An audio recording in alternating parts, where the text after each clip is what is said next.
Aleix Espargaro starting to make some progress. It's Aleix Espargaro now at the inside of his good friend. Espargaro comes in late on Fabio Di Antonio.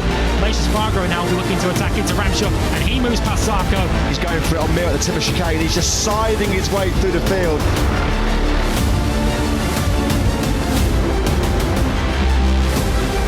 Aleix Espargaro has taken 6th place with Jorge Martin.